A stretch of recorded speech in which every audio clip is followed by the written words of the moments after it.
5ই August পরবর্তী বাংলাদেশের সময় যত গড়িয়েছে ততই আলোচনা বাড়ছে ত্রয়োদশ জাতীয় সংসদ নির্বাচন প্রসঙ্গ। এরই মধ্যে নির্বাচনকে সামনে রেখে বৈষম্য বিরোধী ছাত্র আন্দোলন ও জাতীয় নাগরিক কমিটির নেতৃত্বে নতুন দলের কার্যক্রম চলছে বেশ জোরে সোরে।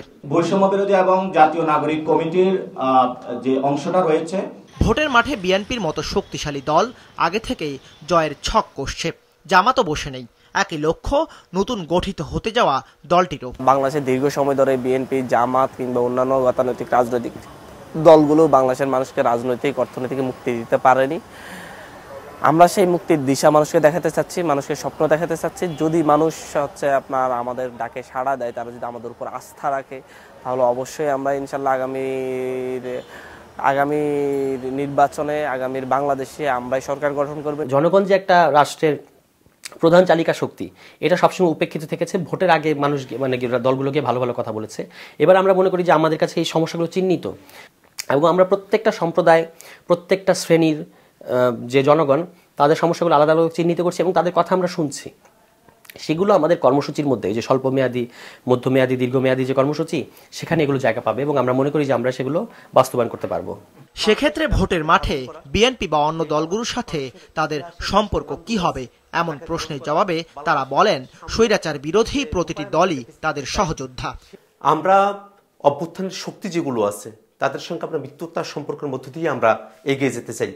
বিএনপি, জামাত, বামপন্থী সংগঠনগুলো যারা এই অভ্যুত্থানের সময়টাতে জীবনের ঝুঁকি নিয়ে মানুষের পাশে এসে দাঁড়িয়েছেন, বৈষম্য বিরোধী ছাত্র আন্দোলনের ডাকে রাস্তায় এসেছেন, তাদের সকলের প্রতি আমরা মিত্রতার সম্পর্ক বজায় রাখতে চাই। আমাদেরকে যদি জনগণ বলে যে তোমরা দেশ চালাও, আমরা দেশ চালাবো, আর জনগণ যদি বলে যে না তোমরা আরেকটু অপেক্ষা করো, বিরোধী দলে থাকো, আমরা তোমাদেরকে আরো পরীক্ষা করতে চাই, আমরা তখন বিরোধী দলের রাজনীতি করব। যেটাই হোক, আমরা মনে করি যে হানাহানি এবং হত্যার যে রাজনীতি এবং পারস্পরিক একটা দল, যে দল ক্ষমতায় থাকে সে অন্য দলকে দাঁড়াতে দেয় না, এই রাজনীতিগুলো আর বাংলাদেশে করা সম্ভব হবে না। তার সাথে বিএনপি বরাবরই সুসম্পর্ক ছিল, তবে রাজনৈতিক জায়গা থেকে বিভিন্ন সময়ে কনফ্লিক্ট অফ ইন্টারেস্ট হয়েছে এবং রাজনৈতিক ময়দানে এটি খুবই স্বাভাবিক।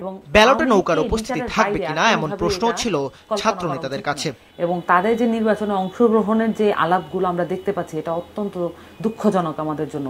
কারণ আমরা তার বিচারের কথা আমরা কম বলছি, কিন্তু তার নির্বাচনে অংশগ্রহণ নিয়ে আমাদের বেশি আগ্রহ লক্ষ্য করা যাচ্ছে।